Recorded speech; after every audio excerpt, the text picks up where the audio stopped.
welcome to Weather and Ag in Focus. Thanks for joining us on this Friday afternoon. I'm meteorologist Justin Storm here with Ag Director Bridget Riedel and Chief Meteorologist Dean Wysocki. And it definitely feels like a fall day out there. How is your afternoon going, Bridget?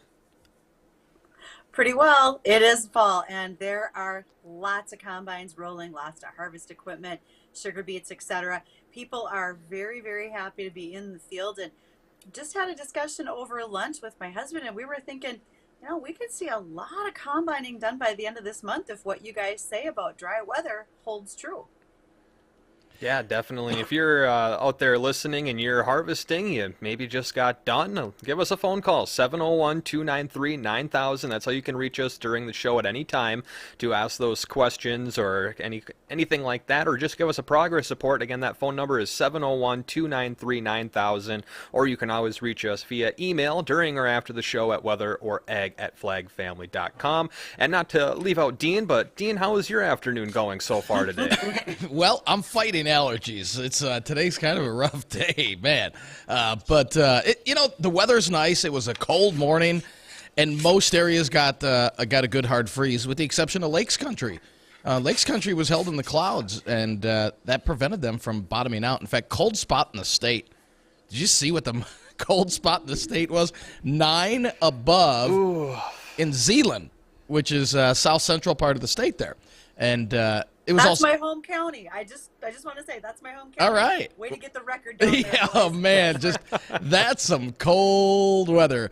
And the good news is we've got some warmer weather coming in as we head into the upcoming weekend. And what a start to this LRC pattern compared to last year. Remember last year how stormy it was in October? Man. So this dry weather Not this year. Yeah, this dry weather pattern is going to continue. It looks like at least, I mean, when I say dry, generally dry, not a whole lot of precip, all the way through the second, maybe third week of the month. And Bridget, like you said, that's great news for harvest. But boy, everything cycles with the LRC, and if we have 2.5, 3 straight weeks of dry weather, it's more than likely going to be like that for the start of every cycle. So hopefully we can break this pattern by the end of the month and into early November, which I think we will. I do believe we'll see some start of change after about 2.5 weeks. Yeah, and go ahead, Bridget. I'm always going to ask you for more, and I'm going to ask you that after we get the majority of harvest off. I need some timely rainfall, guys, because it doesn't have to be sopping wet, but we do want to be able to get some fertilizer on the ground. We want to get a little bit of tillage done this fall, and so we're maybe going to need a little moisture to do that right now because it's pretty hard packed on that surface. Yeah, unfortunately, our chances for rain are pretty minuscule, and that's all due to a big ridge building out west of the United States. And we'll touch on that and what our outlook for rain and the forecast ahead looks like, and when maybe we're going to see signs of the current pattern we're in that is unfolding with the new LRC, when we expect that to maybe change, and maybe we'll start to see a little more exciting weather, or at least more active weather. So we'll touch on that and our ag headlines and topics right after we get back from ABC News. From ABC News, I'm Brian Clark. The Labor Department's September jobs report showed 263,000 jobs were added last month, a slowdown in the hirings from August, but still solid growth. The unemployment rate fell lower to 3.5%, and Mark Hamrick, the senior economic analyst at Bankrate.com, tells ABC News this means another interest rate hike is likely to happen. The Federal Reserve looks at this and says the job market still remains fairly robust. They'll stick to their rate-raising guns with an interest rate meeting at the beginning of November. A rate hike is a virtual certainty then. President Biden will discuss the economy when he tours a Volvo factory today in Maryland. Last night, he delivered stark comments at a Democratic fundraiser in New York City, saying the risk of Armageddon has not been faced since the Cuban Missile Crisis, referring to Russian President Vladimir Putin's nuclear threats. More from ABC's Mary Bruce at the White House. I'm told that the White House sees no indication that Putin is preparing to use nuclear weapons imminently, but this administration, this White House, this president have made it crystal clear there will be consequences if Russia uses nuclear nuclear weapons in Ukraine. The midterm elections a month from tomorrow. Immigration remains a major issue. At the Senate debate in Arizona last night, incumbent Democrat Mark Kelly debating Republican Blake Masters on PBS. It was Kelly who said neither party appreciates the border. When I got to Washington, D.C., one of the first things I realized was that Democrats don't understand this issue. And Republicans just want to talk about it and complain about it, but actually not do anything about it.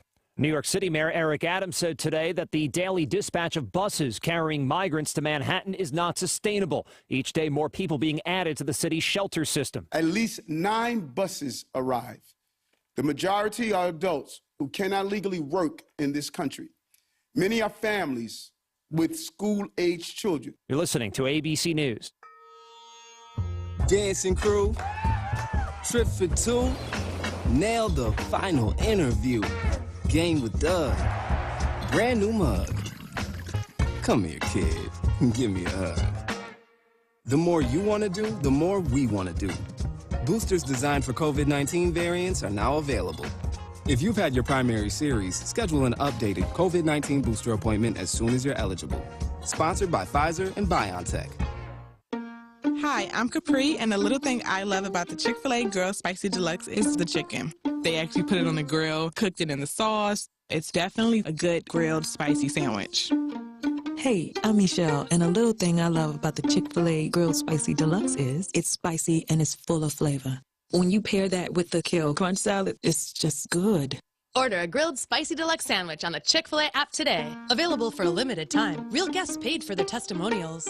Acme Tools is your trailer superstore, featuring Diamond C flatbed and dump trailers, Doolittle single and double axle utility trailers, and Legend manufacturing enclosed trailers. Whatever your application, we have the quality trailer to fit your needs. In stock now. Shop General Utility, heavy duty tandem axle, tilt bed dump, and Vito's enclosed trailers. Check out our huge selection of trailers at Acme Tools on the I-29 frontage road, Fargo. Do your best work.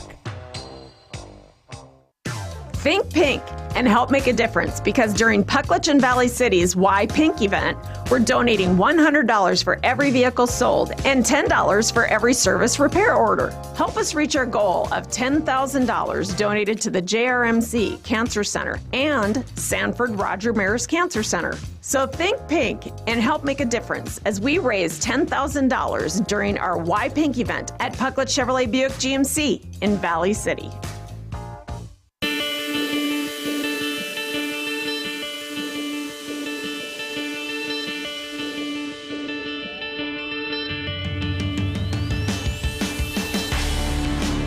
And welcome back to Weather and Ag in Focus. Thanks for joining us on this Friday afternoon. It's 1:11 in the afternoon right now, 44 degrees outside of the FM metro with mostly sunny skies. If you'd like to join our conversation or ask us any questions, you can always reach us live during our show at 701-293-9000. That phone number, 701-293-9000, and that's the same number you'll use if you would like to ask our guest any question that will be joining us in our next segment, and that will be Randy Nelson for Lawn and Garden Radio again today, Clay County Extension Educator, especially if you have any indoor plants questions on those. I'm sure he'll be able to answer that as well. Again, Randy will be joining us at 1:20.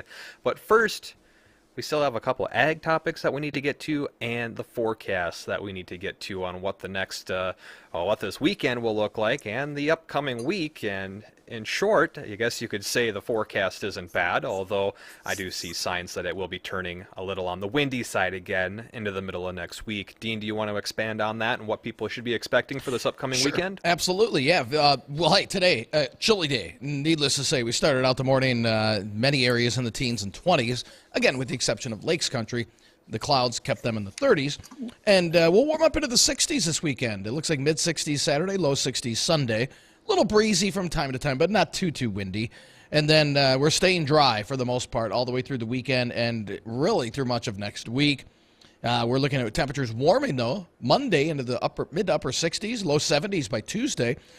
And then a cold front hits as we head into Tuesday night, and that's going to drop our temperatures back into the 50s.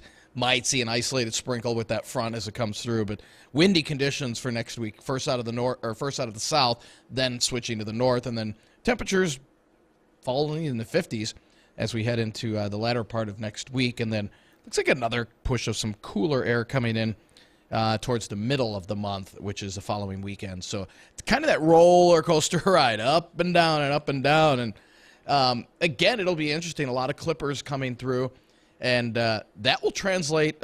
So this will be the same pattern that we start off each cycle of the LRC with. So expect quite a few clippers, at least in part of the LRC cycle. And clippers and wind and roller coaster temperatures.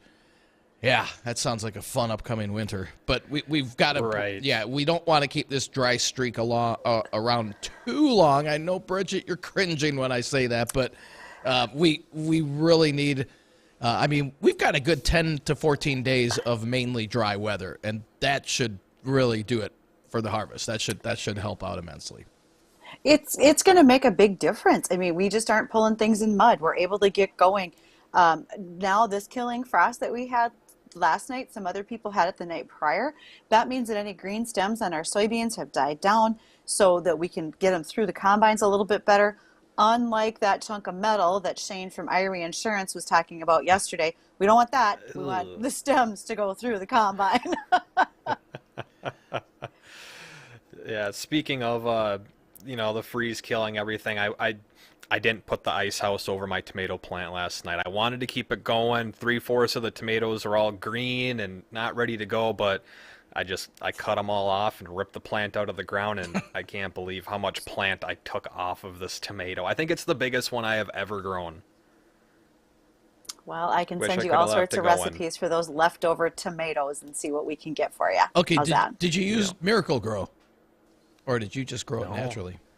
Just naturally. I just Oh. put a seed in there, and it didn't do a whole lot for the first half of the season, and the back half it just was like, oh yeah, I better start growing sometime soon, and it didn't stop.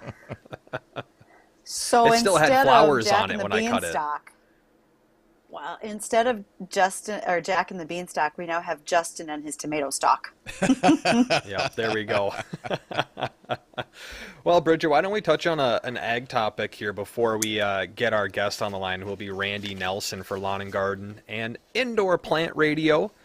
What's going on with 4-H clubs and fitness? Well, there are about 15 4-H clubs in North Dakota that have been awarded a certificate because they incorporated fitness and good eating into their meetings. What they were doing was doing menu planning, encouraging families to eat together, then volunteering to take over the cleanup, etc. Older members of the 4-H club were leaders to the younger members to help incorporate, everybody in that club into doing more and really planning for healthy food and snacks.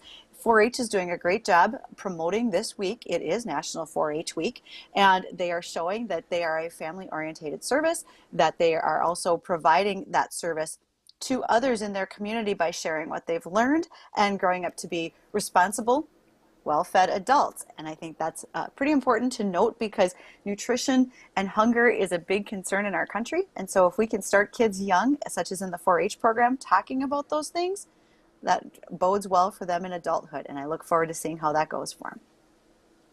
I really do as well. I think that is an important thing because I think there's a really big gap in knowledge between young adults coming out of high school or kids in high school, and I guess you could even go a little bit lower than that, but not too far, just on the lack of knowledge of nutrition and the skills and knowledge of cooking and how to do it. And I just think that there's a big gray area in there. I mean, my sister and a few of her friends that I've heard stories from, they don't cook. They don't really know how to cook. And I'm like, how do you not know how to cook? So I think that's a pretty important thing that they're learning how to do. Well, and some of that can come from activities in 4-H, which can start when you're as young as 6 and work with you all the way through you're in high school. But along those lines, one thing that certain commodity organizations are doing, such as beef producers and pork producers, they've started putting QR codes on packaging because a lot of people maybe shy away from buying meat or cooking it because they don't know how. And so if you can scan that QR code with your phone, it gives you exact cooking instructions, can lead you to a YouTube video that shows you how to cook your pork chops so that they're done well and at the right temperatures and seasoned well, so you want to eat them. So those are things that we're doing in the industry to try to help encourage folks to know how to handle their own food and how to cook for themselves. Always something good to know how to do. Absolutely. Especially as you head off to college and mom isn't cooking anymore for you. Hey, you can only live Right. off hot dogs and pizza rolls for so long. Right. Some of us still doing it, but there's a time limit. Well, when we come back, we'll get our guest on the line, Randy Nelson, Clay County Extension Educator, to join us for Lawn and Garden and now Indoor Plant Radio. So get your questions ready. Send them to us via email if you're shy to go on the radio with us at weatheroregg@flagfamily.com, or write down this phone number or plug it in, 701-293-9000. We can get you all queued up during our break while we get Randy all hooked up, so stay tuned. We'll be right back. The Jay Thomas Show. How's it going today? Good. How you doing? Not too bad. Good. Hey, I got an old buddy of mine named Tim Gast. He's probably about a late 50s, early 60s vintage. He doesn't work very hard or very long, but he does still work.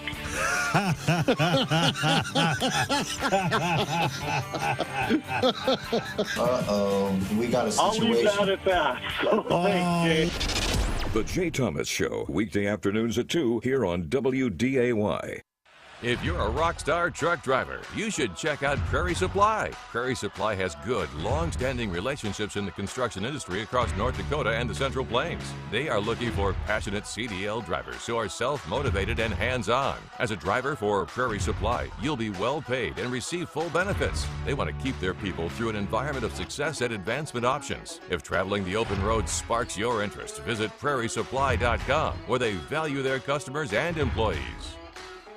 Do you know what people see when they Google you? Search engines don't always get it right. And when they're wrong, it's your reputation on the line. So what do you do when you don't agree with your search results? Call Reputation Defender at 800-401-6681. Reputation Defender by Norton is one of the most trusted names in online reputation repair. We have over a decade of experience in fixing people's search results, and we can help you too. Using cutting-edge approaches, Reputation Defender pushes unflattering information down to lower pages of your search results, where few people ever look. We also promote the good stuff so that it rises to the top, letting you put your best foot forward. Your good name is too valuable to leave to the whims of a Google algorithm. You owe it to yourself to take control with Reputation Defender. Visit www.reputationdefender.com or call 800-401-6681 for free advice on your situation. 800-401-6681. Both Mike Huckabee and Donald Trump agree you need to read Dick Morris's new book. It's called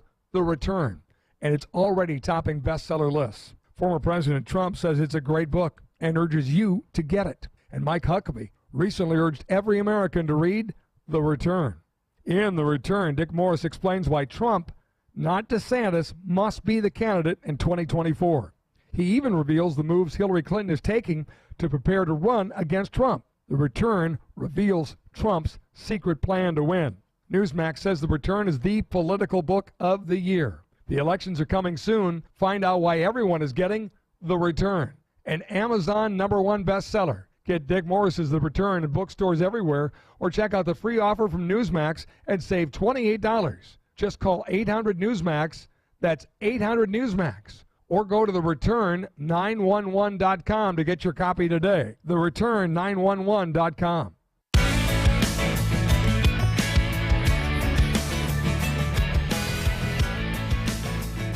And welcome back to Weather and Ag in Focus. Thanks for joining us today. We have our guest, Randy Nelson, Clay County Extension Educator, on the line with us today. And if you have any questions for Randy or us, feel free to give us a call at 701-293-9000. Again, your opportunity to ask an expert on anything lawn, garden, even, I'm sure, indoor plant questions. Give us a call, 701-293-9000, or you can reach us via email at weatheroregg@flagfamily.com. Also, we are on Facebook, live streaming our shows every day, as well as YouTube at WAG In Focus or Weather and Egg in Focus. Randy, thanks for joining us today. How is this chilly fall-like afternoon treating you? Having me on, and so far so good. It's Friday. So that's always a good day. It is. It really is. Randy, I'm going to start off the question for you right off the bat. So, obviously the killing freeze and everything, but people still have their indoor plants. And my question to you is, are there any indoor plants that could be poisonous to animals? I am thinking of getting a dog, and I want to make sure that none of the plants inside are poisonous to the dog. I've heard ficus trees may be. I don't know if that's a myth or not, but is there anything that's poisonous to animals, either cats or dogs? Great question when it comes to pets, and this would even be true for young children too that could potentially have access to some houseplants. And there certainly are plants out there that are poisonous to animals and again to people as well.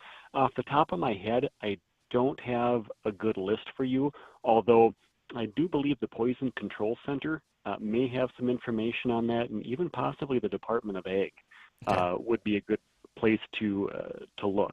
Again, there are certainly going to be some out there that could cause a problem. Okay. So, Randy, I think that's a question. timely question only because I have a quick story, you guys. You're going to love this.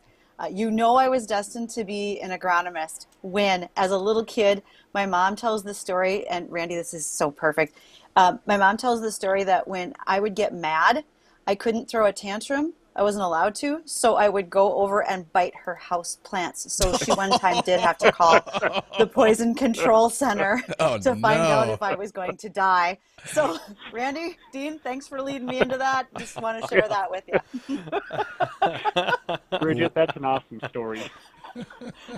Oh, that is great. Randy, I got an email question in here for you from Linda.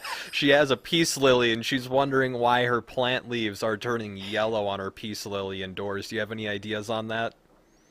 A few thoughts on that one. Number one, it could be where it's located in the house. If it's not getting enough light, there could be some yellowing on the foliage.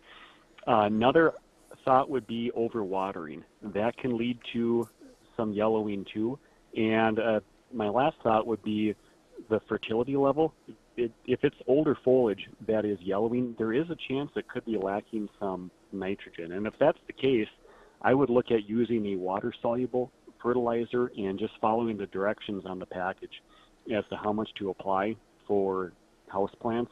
And if that's already being done on a regular basis, then I would look at either possibly moving it to a location with more light or look at soil moisture too, because again, it could be the case that it's getting a bit too much water. So, Randy, can we take that outdoors? Because you and I exchanged some emails on behalf of a listener who had a question about newly planted trees that he put out this summer and watered extensively. Now, he noticed that those trees were starting to look like they were going to die. Can you review what you maybe shared with him so that we can share that with other listeners as well who may have the same situation? I sure can.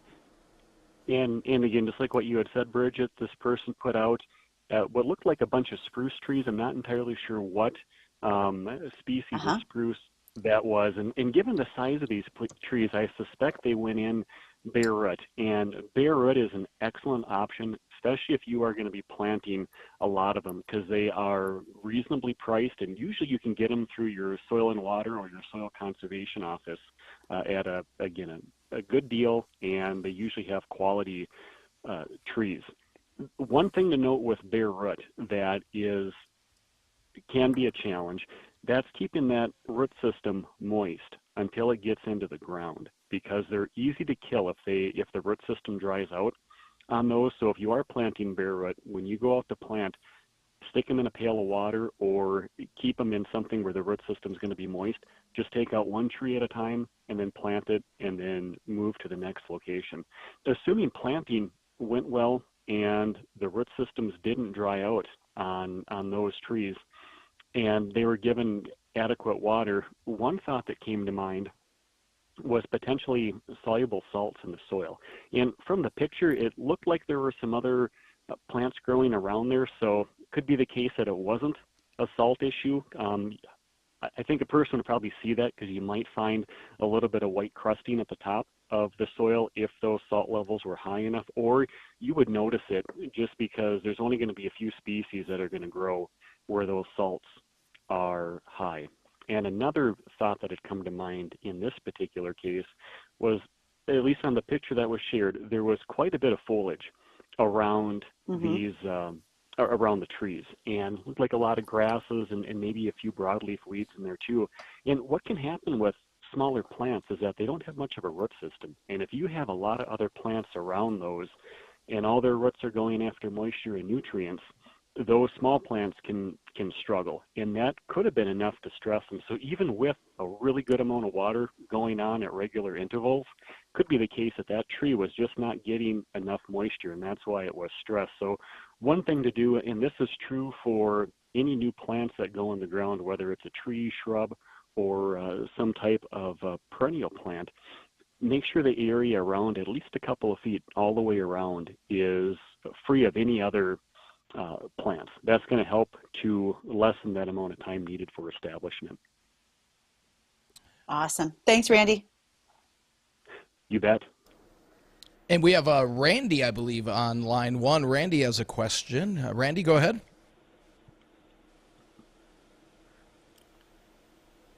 Oh, it's Bud. Is it Bud? I'm sorry. Okay, Bud has a question for Bud, Randy. you're on line one. Go ahead.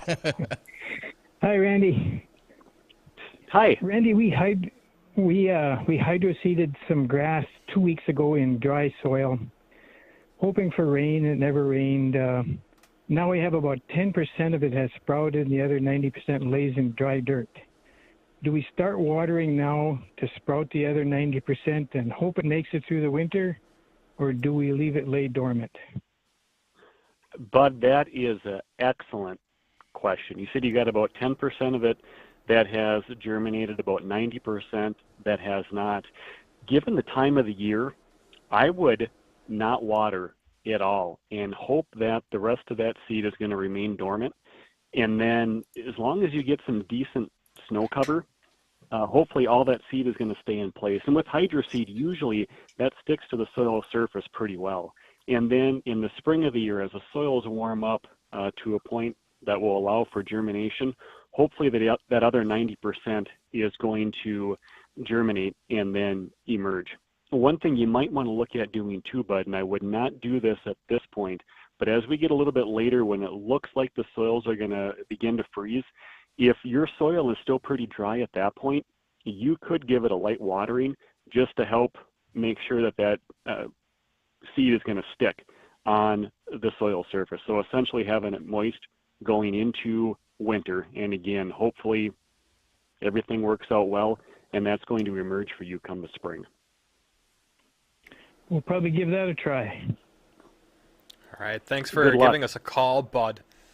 And if anyone out there listening, if you have a question for Randy, give us a call, 701-293-9000. Again, your opportunity to ask an expert anything, 701-293-9000. We'll get you queued up during bottom of the hour here. When we return, we will return with Randy Nelson and continue our conversation with Lawn and Garden and Indoor Plant Radio. So feel free to give us that call. We'll be right back. Hey, it's 494 Ronnie from the Jay Thomas Show, and listen, MyPillow is having one of their biggest sales of the year, this time percale sheets. They're available in a variety of colors and sizes and are all on sale. For example, the queen size regular price, $89.98, now only $39.98 with your promo code WDAY. Order now because when they're gone, they're gone. The percale sheets are breathable and have a cool, crisp feel. These come with a 10-year warranty. Nobody else gives you that. And a 60-day money-back guarantee. Don't miss out on this incredible offer. There is a limited supply. So order now. Go to MyPillow.com, click on the radio listener square, and use promo code WDAY. You will also get deep discounts on all MyPillow products. Call 800-875-0644 and use promo code WDAY or go to MyPillow.com. That's MyPillow.com. Using promo code WDAY. Are you suffering from neuropathy? Do you experience stabbing pain, numbness, tingling, or burning in your feet? Are you tired of sleepless nights and avoiding life due to pain? If you've been diagnosed with neuropathy or are experiencing pain or numbness in your feet, call us right now before it's too late at 701-929-7505. Neuropathy is a very serious and progressive disease where your nerves start to break down. Eventually, it leads to balance problems, falls, complete loss of independence, and it can lead to amputation. Our program addresses the underlying causes and doesn't simply mask your symptoms with medication. In fact, many patients start experiencing relief from their neuropathy symptoms within weeks. There's no surgery and no use of prescription drugs. Pick up the phone right now and call 701-929-7505. Call us today at Dakota Clinic of Chiropractic at 701-929-7505 today. What do you tell folks when they ask who your insurance agent is and why? DJ's great. His practice has been not just an insurance agent, but also there's a friendship there. They are very open about their communications with their clients. They want to do everything they can to help their clients. I've got multiple policies with him: auto, home, life insurance, an umbrella policy. Anything and everything you need insurance-wise, you can get from DJ Coulter Insurance. DJ Coulter, American Family Insurance, 235-6641, djcoulter.com. Fall in our area is great, with cooler weather and the Tailgaters patio to enjoy it on. Whether it's their all-you-can-eat lunch buffet from 11 to 2 weekdays, or dinner and an ice-cold beverage after work, Tailgaters is the place, and there's no better place to watch football on Saturday and Sunday. On game day, get their never-frozen, fresh-made half-pound burgers with fries for just $10.99. Domestic pints and bottles just $3.75. There's live music every Friday night at 7. This week, Mick Klein plays at Tailgaters, corner of Maine and University, downtown Fargo.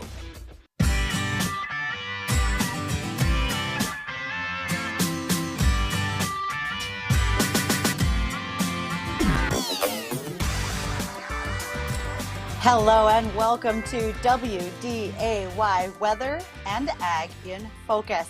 I'm Bridget Riedel, Ag Director, along with Chief Meteorologist Dean Wysocki and Meteorologist Extraordinaire Justin Storm.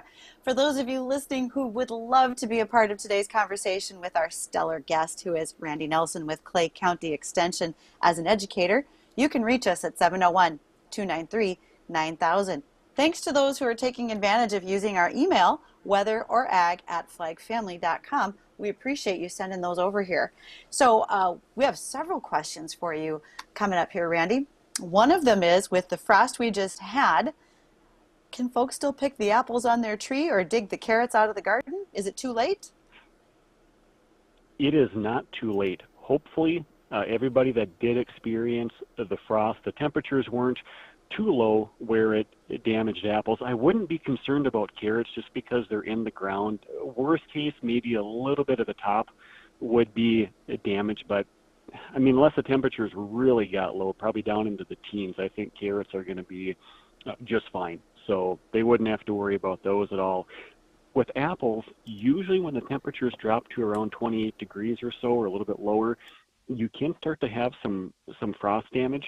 And if you are concerned, once those temperatures rise up and everything thaws out, go ahead and inspect your apples. As long as they're not soft or mushy, you should be fine to go ahead and harvest them. If they did get a bit of frost on them, you might notice a little bit of damage on there. They're still fine to eat, and just keep in mind they may not store as long as what they typically would if they were undamaged. Very fair. All right. And Randy, we have a question, email question from Andy. He said he hasn't mowed his lawn for about a month. It hasn't been growing much.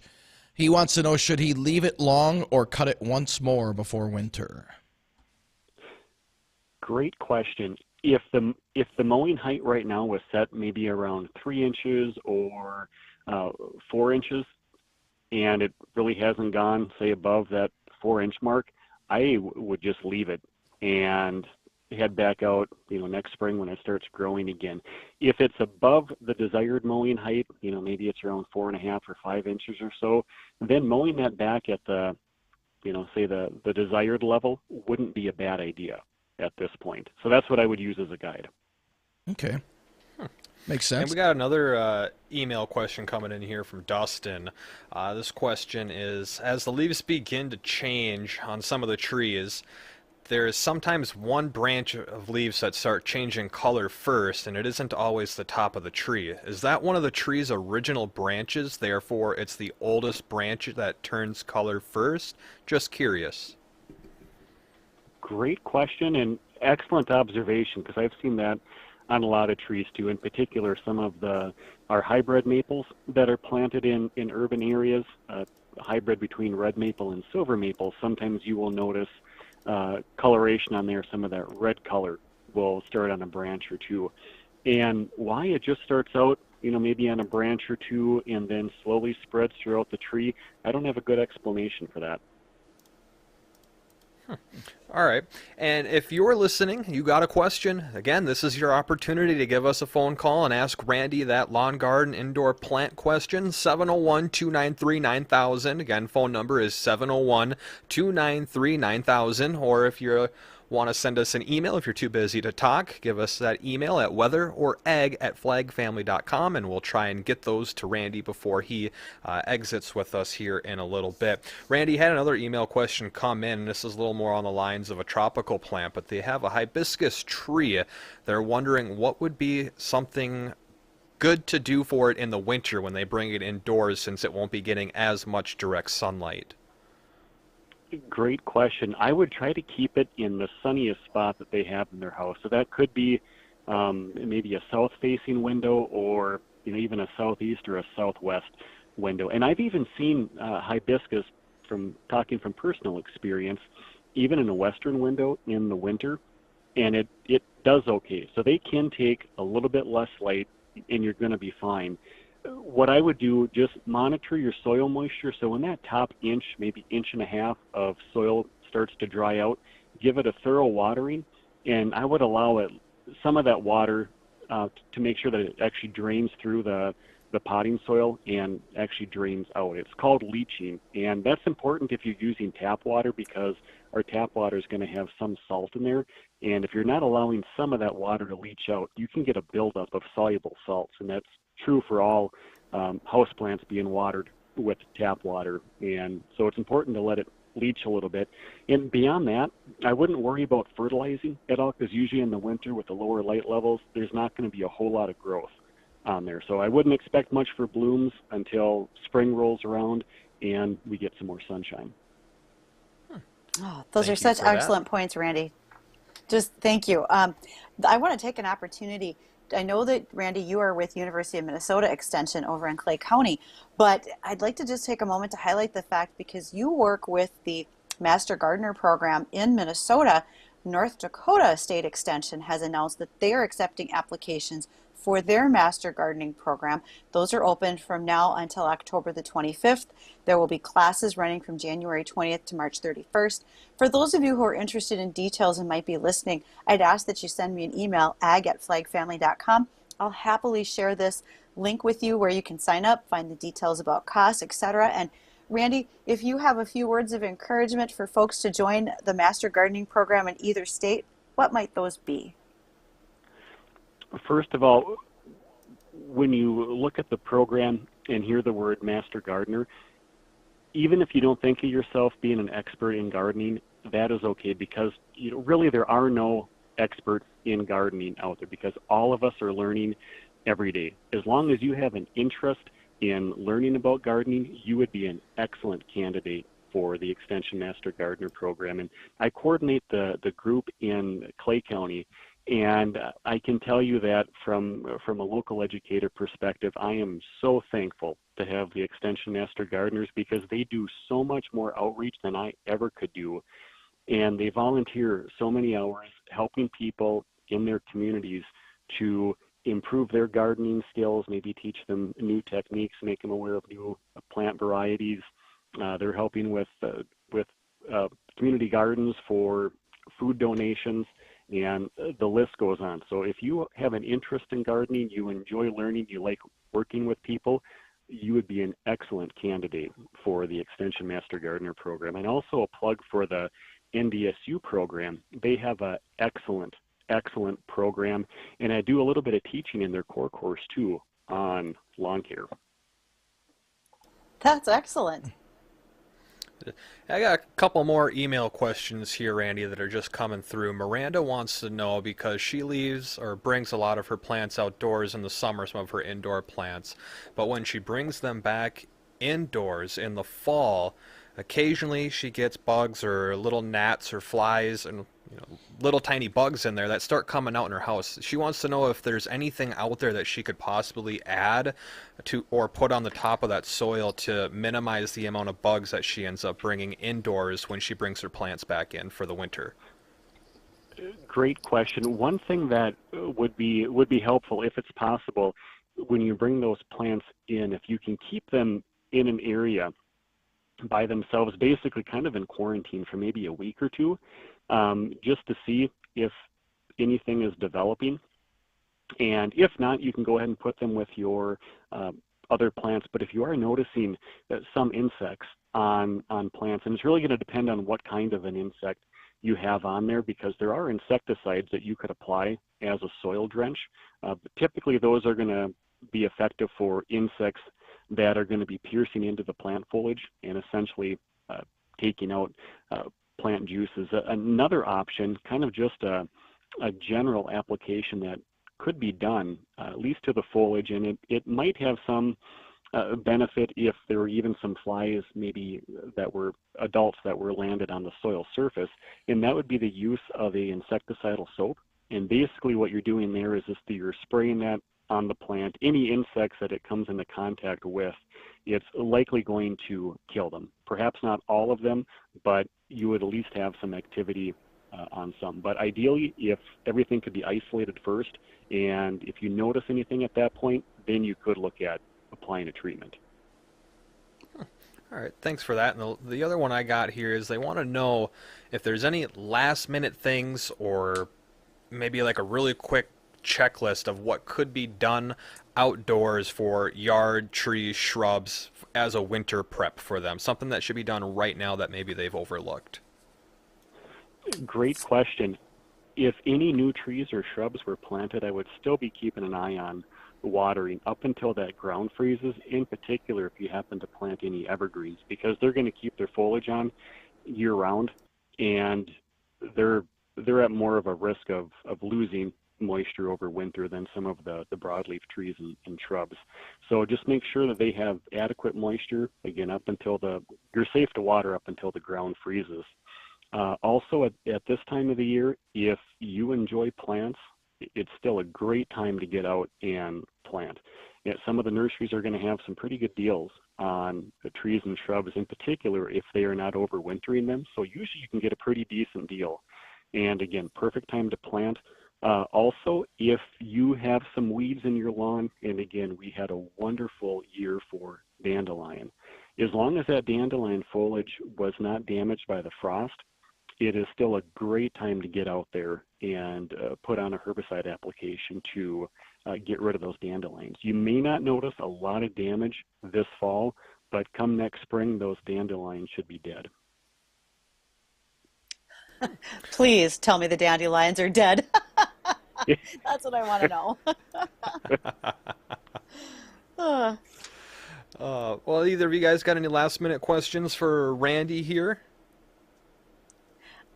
I do not, but Randy, I just want to say thank you so kindly for joining us. You always provide us with great news and entertainment. Frankly, even though we're wrapping up lawn and garden, the indoor houseplant discussion I think was awesome, and you just never know what we might have to talk about next time. Maybe I'll introduce you to Charlie. He's my 30-year-old philodendra. We'll have a talk about him on our next spot with you. How's that? Hey, that sounds I great. didn't bite him. Okay, I didn't bite Charlie. Just so you know. I like okay, how you so name folks, your houseplant. oh yeah, he's got a name. He's been here this long. He's part of the family. So There you go. I like that.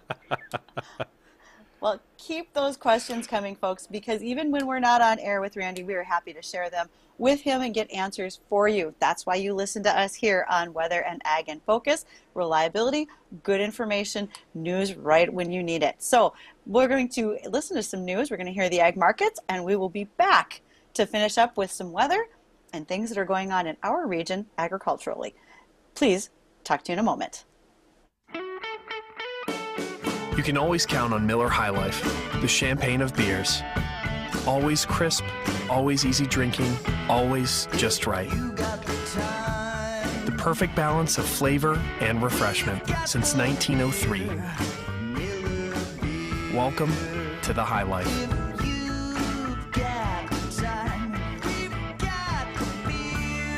2019 Miller Brewing Company, Milwaukee, Wisconsin. Celebrate responsibly. As a mom, I know how my little guy's feeling just by listening. That's happy. And that's a stuffy nose. So that's when I use Vicks Sinex Children's Saline Nasal Mist. Instantly clear mucus at the source with Vicks Sinex Children's Saline. Get fast, drug-free relief from everyday stuffy noses for ages 1 and up. Vicks Sinex Children's Saline. Look for the Vicks branded nasal spray in the cold and flu aisle. Use as directed. Keep out of reach of children. Is there a calculator that can't compute in your kitchen drawer? Recycle it at Staples. A shredder that won't shred under your bed? Or a collection of cables cluttering up your closet? Recycle them now at Staples. With Staples Free Tech Take Back, we'll recycle your old tech free. Plus, rewards members get $5 back in rewards. So if you have modems, mice, and mobile phones making a mess of your home, recycle them now at Staples. Limit 1 reward per month. Redeemable in-store only. Exclusions apply. Visit staples.com/recycling for details. Research shows listeners prefer a personalized experience. So to help you remember, Liberty Mutual customizes your home insurance. We personalized this ad for Amber, who really misses boy bands from the 90s. Hey girl, I'm the cute one, here to tell you how Liberty Mutual customizes your home insurance so you only pay for what you need. I'm the heartthrob. The only thing I love more than you is saving. And I'm the other boy in the band everyone forgot about. Only pay for what you need at libertymutual.com. Liberty, liberty, liberty, liberty. Grain and livestock markets finished relatively mixed on the day on Friday. This is the American Ag Network. I'm Jesse Allen with this closing market update. Well, for the most part, we just saw the ag commodities kind of go with the ebb and flow of conflicting outside factors. Crude oil sharply higher. That gave support to the ag commodities on the day. While the macro markets, a higher dollar, the stock market under pressure could have been a headwind here on the markets. But really, grains and oil seeds benefited from the strength in the energy market. But they also have a story of their own. The food-based commodities have been breaking away from much of the rest of the commodity complex recently, with traders easing off their recession fears, knowing that people will continue to eat, lingering threats of Russia using nuclear weapons in Ukraine, drawing attention to snug global supplies. We have the river level issues on the Mississippi. We have harvest pressure. We have a lot of different factors kind of weighing into these markets, just giving us this ebb and flow of trade. Livestock action on the day Friday was relatively mixed as well. Final numbers from Friday's session. We saw corn for December up 7 3/4, 683 1/4. March quart up 7 3/4 at 691. Soybeans for November 9 higher, 1367. January up 8 3/4 at 1379 1/4. Bean meal October up 750 a ton, 404.90. Bean oil for October up 41 points at 70.08. Chicago wheat December 1 1/4 higher, 880 1/4. March up 2 1/4, 895. KC wheat December 3 3/4 higher, 968 3/4. Minneapolis spring wheat December up 12 1/2, 975. March up 15 1/4 at 985. Live cattle for October unchanged, 145.32. December up 17 at 148.05. October feeder cattle down $1, 174.72. October hogs up 57, 92.95. And December down 62 at 77.15. This is the American Ag Network. I'm Jesse Allen reporting.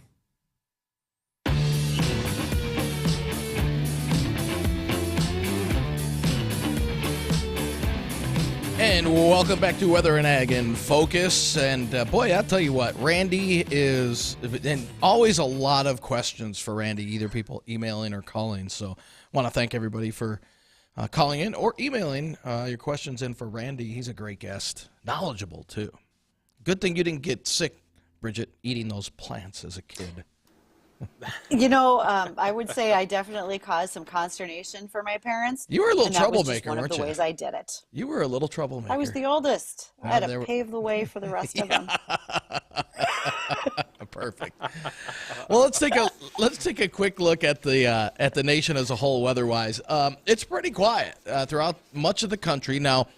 There is a cold air mass, obviously, which is over us now, surging south and southeastward, and there are frost and freeze advisories now in effect for all of Nebraska, extreme southern Minnesota, Iowa, northeastern Kansas, most of Missouri, all of Illinois, southern Wisconsin, Indiana, Ohio, Kentucky, into areas of West Virginia. So this cold air mass is going to kind of take up quite a bit of real estate as it moves eastward towards the East Coast, and many areas seeing their first frost or freeze of the season.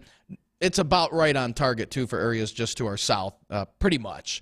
It's normal for that first week in October, you see your first frost or freeze. But much of the nation really escaping anything in form of precip. There is some rain along the East Coast and the Northeast, and your monsoonal rain in the desert Southwest. But other than that, again, this LRC cycle is completely different from last year, and I know we touched on this a little bit yesterday, that it was a stormy October. We had severe weather in October, and this is just a very quiet start to the LRC cycle. We'll see how long that goes. I don't foresee it going much more than 2 weeks, but yeah, we'll see. We'll take the quiet weather while it's here. While we can, rather than blizzards coming in at Halloween. Yeah. It's inevitable. We'll get our snow this winter. It's just a quiet fall. Yeah, I'm all right with the quiet fall. Bridget, why don't we head back over into the ag topics and these new Biden policies? What are their impacts on agriculture?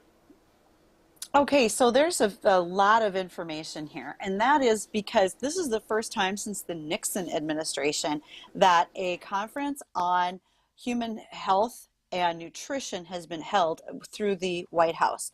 And so what the Biden administration is driving at is they want to look at ending hunger by 2030. I think that's an admirable goal. I'm a little concerned about how based in reality it might be, but I'm more of a realist than just a dreamer. What they're looking for is free school lunches for all students, expanding the SNAP benefits program for nutrition, also moving nutrition labeling from the back to the front of labels, and implementing a Medicare test as a food is medicine type scenario. So how is this going to impact what we do in agriculture? A couple of different things. With the congressional push to raise minimum wage to $15 an hour, that will change what's happening budget-wise for farmers and how they can afford help and the size of and efficiency of their production acres. Then there is a focus on new policies that could increase worker power and rights for bargaining. I think we already have those and they're called unions, but maybe there's something new coming I'm unaware of. Also, the EPA and USDA will be announcing a whole of government strategy to reduce food loss and waste, while also conducting research to show links between human health and soil health. We're going to find out what those things all mean. Oftentimes when policies come out, they have a lot of fluffy words, but until there's something behind them that gives us a real basis to understand, this is what we know for the moment. Again, I understand an admirable goal of fighting hunger by 2030, but we didn't get here in 3 years to hunger in this nation. We're not going to overcome it in that short amount of time either, but I'd like to be realistic on those goals. What do you guys think? Mm-hmm. I think, well, where's the money coming from first? You know, I mean, That's a huge part of it. Where is the money coming from? And yep. I don't know. There's got to be other ways around it. That's just my 2 cents. There's got to be different ways to work with that. Mm-hmm. My thoughts with the whole $15 minimum wage, which a lot of things are already at that point anyways, but it was, just about a month or two ago, I believe, I had one of those Facebook memories pop on. It came back from 2012. They were talking about raising up the minimum wage to $15 an hour, and I'm like, why would you want to do this? One, you're gonna have to pay everybody more money. Second, it's gonna increase the cost of these goods. 3, we're gonna be back at the same spot as if minimum wage was $7.75. Now you need $20 to buy this when and I just thought it was goofy, and sure enough, that's the exact spot that we're in today, where everyone pushed for $15 an hour. Now $15 an hour isn't enough. Now they want 20. Now they want 25. It's just a never-ending cycle. Well, I think Dean and I will remember this, and Justin, you're a little bit younger than we are. The raising of the minimum wage has been a discussion for as long as I've been working and getting my first tax return. So it's not a new discussion. It's just, it's a continual conversation. But again, it affects our economy. Not just, people think, well, great, everybody's getting paid more, but there's a whole lot that travels with that as well. So it's a very robust discussion. Everything ends up costing more. So it's almost like a wash. Right, and along the same line, kind of the same lines, Western senators are calling for a Section 32 lamb purchase. What is Section 32? Well, I didn't know either. This was pretty wild. So Section 32 comes from an Ag Reduction Act of 1935. This is going back quite a bit in time. And what it means is that during the pandemic, we had all these upsets in supply chain and in processing protein animals, such as pork and beef and chickens. In order to overcome some of those gaps in proteins, a lot of sheep and lamb producers went ahead and increased their flocks. Well, now we have an oversupply. And so this Agricultural Reduction Act of 1935, using the Section 32, this is a request by senators and agricultural states for the USDA to do some price supports for the lamb and sheep producers in order to use up this supply. It could also mean that they take some of the oversupply of the sheep and funnel into USDA nutrition programs. So we would see the use with schools, military, etc. Now, I do know that there's plenty of folks who served in World War II who say, I never want to eat lamb again, because those poor guys got mutton. They got old sheep. This would be young lamb that's far tastier. If you ever need mutton recipes, let me know. I can make a leg of lamb that makes my father-in-law think it's prime rib. So just something to throw out there for folks to know that's going on with the sheep producers and the senators calling for Section 32 from agricultural states. That's the story. Interesting. Very interesting. Something to throw out there. Well, that'll do it for us today here on Weather and Ag in Focus. We thank those who called in or sent us emails with questions for Randy Nelson.